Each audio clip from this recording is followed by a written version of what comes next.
চুপি চুপি মরুভূমি ঘিরে বসানো হয়েছে 1 কোটিরও বেশি সোলার প্যানেল, সাগরের তলদেশে বিছানো 5000 কিলোমিটার অপটিক্যাল কেবল আর 37 তলা ভবনের থেকেও উঁচু জাহাজ লিফট, যেটা দিয়ে উঠানামা করে বিশাল বিশাল সব সমুদ্রের জাহাজ। চীন এই সবকিছু বানিয়ে ফেলেছে, কিন্তু কাউকে বলেনি, এমনকি আমেরিকাকেও না। বুদ্ধি গ্রাফ চ্যানেলে আপনাকে স্বাগতম।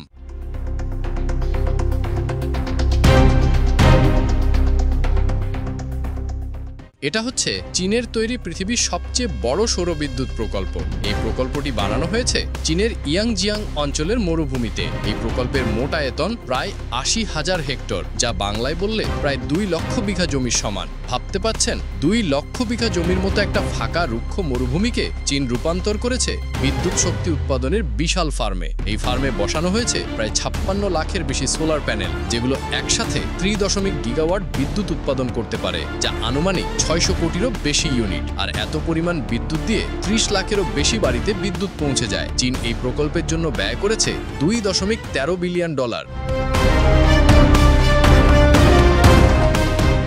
নদীর ওপর চীন তৈরি করেছে বিশ্বের সবচেয়ে বড় বাঁধ। এই বাঁধের নাম 3 গর্জেস ড্যাম। এই বাঁধ পানির প্রবাহকে থামিয়ে দিয়েছে, আর তার সঙ্গে সঙ্গে আটকে গেছে জাহাজ চলাচল। যেখানে আগে নদীপথে সহজে জাহাজ চলতো, সেখানে এখন জাহাজ এসে দাঁড়ায় বাঁধের মুখে। সামনে কোনো রাস্তা নেই। এই সমস্যার একটাই সমাধান ছিল জাহাজকে বাঁধের ওপারে উঠিয়ে নেওয়া, আর চীন সেটাই করেছে। তারা বানিয়েছে পৃথিবীর সবচেয়ে বড় শিপ লিফট, যেখানে মানুষ নয় ওঠে বিশাল বিশাল সব জাহাজ। এই লিফটের উচ্চতা প্রায় 113 মিটার, যেটা প্রায় 37 তলা ভবনের সমান। এটা একবারে 3000 টন ওজনের জাহাজকে তুলে নিয়ে যায় বাঁধের উপরে, আর সেই কাজটা করে মাত্র 30 মিনিটে। পৃথিবীর অনেক বাঁধে থাকে লক সিস্টেম, যেখানে ধাপে ধাপে গেট খুলে জাহাজকে পার করা হয়। এই পদ্ধতিতে একটা জাহাজ পার হতে সময় লাগে 3 থেকে 4 ঘন্টা। কিন্তু চীনের এই শিপ লিফট 37 তলার সমান উচ্চতায় 3000 টন ওজনের জাহাজ তুলতে সময় নেয় মাত্র 30 মিনিট। এই লিফটের নিচে থাকে এক বিশাল পানি ভর্তি বাংকার। জাহাজ সেই বাংকারের মধ্যে ঢোকে, তারপর পুরো বাংকার সহ জাহাজটিকে উপরে তোলা হয়, আর উপরে উঠে সরাসরি জাহাজ চলে যায় নতুন নদীপথে। এই পুরো ব্যবস্থা চলে হাইড্রোলিক আর ব্যালেন্সিং মেকানিজমে,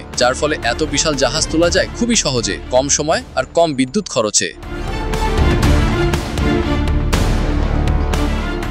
যেখানে গোটা দুনিয়া উইন্ড টারবাইন স্থাপন করে বিশাল খোলা মাঠে, চীন সবার থেকে ব্যতিক্রম। কারণ চীন এমন একটা প্রজেক্ট তৈরি করেছে যেখানে উইন্ড টারবাইনগুলোকে বসানো হবে সমুদ্রের মাঝে। চীন গোটা দুনিয়ার সমস্ত দেশের থেকে কতটা আপডেট, কতটা এগিয়ে, সেটা তাদের প্রযুক্তি এবং চিন্তাভাবনা দেখলেই বোঝা যায়। চীনের এই ভাসমান উইন্ড টারবাইন দেখতে অনেকটা ছোটখাটো টাওয়ারের মতো হলেও এর শক্তি বিশাল। প্রতিটি টারবাইনের উচ্চতা প্রায় 260 মিটার পর্যন্ত, যেটা 80 তলা ভবনের সমান উঁচু। এই ভাসমান উইন্ড টারবাইন থেকে প্রতিদিন গড়ে 170 মেগাওয়াট বিদ্যুৎ উৎপাদন হয়, আর এই বিদ্যুৎ দিয়ে আপনি 30,000 বাড়িতে একদিনের জন্য বিদ্যুৎ চাহিদা মেটাতে পারবেন। এই বিশাল টারবাইনগুলো সরাসরি সমুদ্রের উপর ভাসে। সমুদ্রের মাঝে এদেরকে স্থির রাখার জন্য ব্যবহার করা হয় অত্যাধুনিক মোর্নিং সিস্টেম। সমুদ্রের মাঝে একটা বিশাল প্ল্যাটফর্ম তৈরি করা হয়, এবং এই প্ল্যাটফর্মগুলোকে সমুদ্রের নিচ থেকে শক্তিশালী আঙ্কার দিয়ে বেঁধে ফেলা হয়। ফলে প্ল্যাটফর্মগুলো আরো মজবুত হয়, যাতে সুনামি বা ঝড়ে জায়গা ছেড়ে না যায়, এবং এগুলো যেন ঢেউয়ের প্রচন্ড ধাক্কাও সামলাতে পারে। সবকিছু নিশ্চিত এবং শক্তিশালী হলে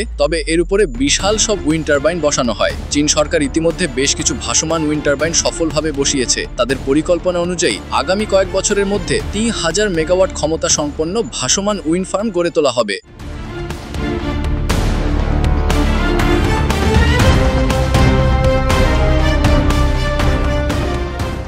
চীন এতদিন যা বানিয়ে এসেছে তা এক একটা ছিল টেকনোলজির বিস্ময়, কিন্তু এবার তারা বানিয়েছে এমন এক তেলবাহী জাহাজ যেটার ইঞ্জিন না চালিয়ে বিশাল সমুদ্র পাড়ি দিতে পারে শুধু বাতাসের শক্তি দিয়ে। এই জাহাজের নাম ব্র্যান্ড হাতসি। এটা কোনো সাধারণ কার্গো শিপ না, এটা তেল পরিবহনের জন্য তৈরি বিশাল এক ট্যাঙ্কার। এর দৈর্ঘ্য প্রায় 200 মিটার, যা 2টি ফুটবল মাঠের থেকেও বড়। আর এই জাহাজের সবচেয়ে বড় চমক, এর গায়ে লাগানো আছে উইন্ড উইং, যেটা এই জাহাজগুলোর পাল, যার প্রতিটি পাল 30 থেকে 35 মিটার লম্বা, মানে 10 তলা ভবনের সমান উঁচু। এই পালগুলো বাতাসকে টেনে ধরে, আর সেই বাতাস ধরে জাহাজকে সামনের দিকে ঠেলে দেয়। জাহাজ যখন খোলা সমুদ্রে থাকে, তখন এই পালগুলোই হয়ে ওঠে জাহাজের আসল চালক। যেখানে সাধারণ জাহাজ তেল ছাড়া 1 মিটারও সমুদ্র পাড়ি দিতে পারে না, সেখানে এই জাহাজ 1 ফোঁটা তেল ব্যবহার না করেই শুধুমাত্র বাতাসের মাধ্যমে হাজার হাজার কিলোমিটার সমুদ্র পাড়ি দিয়ে ফেলে।